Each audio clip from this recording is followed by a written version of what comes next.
இங்க ஒருத்தன் ஆபீஸ் கிளம்பி வர்றான். அவன் அங்க யாராச்சும் இருக்காங்களான்னு பார்த்துட்டு அங்க யாரும் இல்லைன்னு தெரிஞ்சதும் பேப்பர் எல்லாம் வச்சு அழகா பொம்மை செய்யறான். அப்ப அவன் நிறைய வேலை பெண்டிங் இருக்கத பார்த்துட்டு அந்த பொம்மையை அங்கேயே வச்சுட்டு வேலையை பார்க்க ஆரம்பிச்சிடறான். அப்படியே நைட் ஆகிருது. இவன் செஞ்ச பொம்மையெல்லாம் அழகா அடுக்கி வச்சுட்டு வீட்டுக்கு கிளம்பிடுறான். அவன் லிப்ட்ல போகும்போது அங்க ஒரு பொண்ணு வர்றா.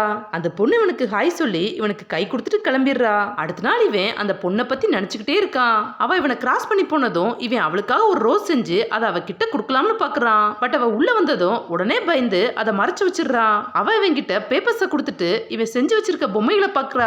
அதுல ஒரு பொம்மை எடுத்து பார்க்க உடனே அவன் டக்குன்னு அவ கையில இருந்து அதை புடுங்கிடுறான். இதனால அவ கோச்சுக்கிட்டு அங்க இருந்து கிளம்பிடுறா. இவனும் ஃபீல் பண்ணிக்கிட்டே அங்கேயே உட்காந்துடுறான். அப்ப அவன் செஞ்ச அந்த பொம்மைக்கு உயிர் வந்து அது எழுந்து நிக்குது. இவன் அதை பார்த்ததும் அது திரும்பவும் படுத்துக்குது. அப்புறம் இவன் அவனோட வேலையை பார்த்துட்டு இருக்கான். அப்ப அது அந்த பொண்ணு காஃபி குடிக்க போறத பார்த்துட்டு எப்படியாச்சும் இவன் அவ கூட பேச வைக்கணும்னு அங்க இருக்கிற காஃபி கப்பை கீழே தள்ளி விடுது.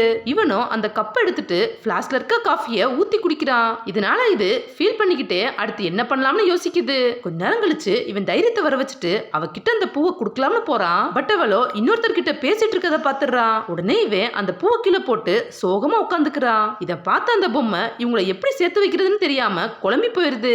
அப்புறம் அது ஒரு ஐடியா பண்ணி அந்த பூவை அவகிட்ட தூக்கி போட்டு டஸ்ட்பினை அவன் மேல போட்டுருது. இவன் தலையில டஸ்ட்பினை மாட்டிக்கிட்டே எழுந்து பாக்குறான். இவன் அந்த பூவை எடுத்து அதை அவன் கிட்ட குடுக்குறா. அவன் அந்த பூவை வாங்கினதும் திரும்பவும் அதை அவகிட்டயே கொடுத்துடுறான். அவளும் சிரிச்சுக்கிட்டே அதை வாங்கிக்கிறா. இந்த பொம்மையோ அவங்கள சேர்த்து வச்ச சந்தோஷத்துல ஹாப்பியா சுத்துது.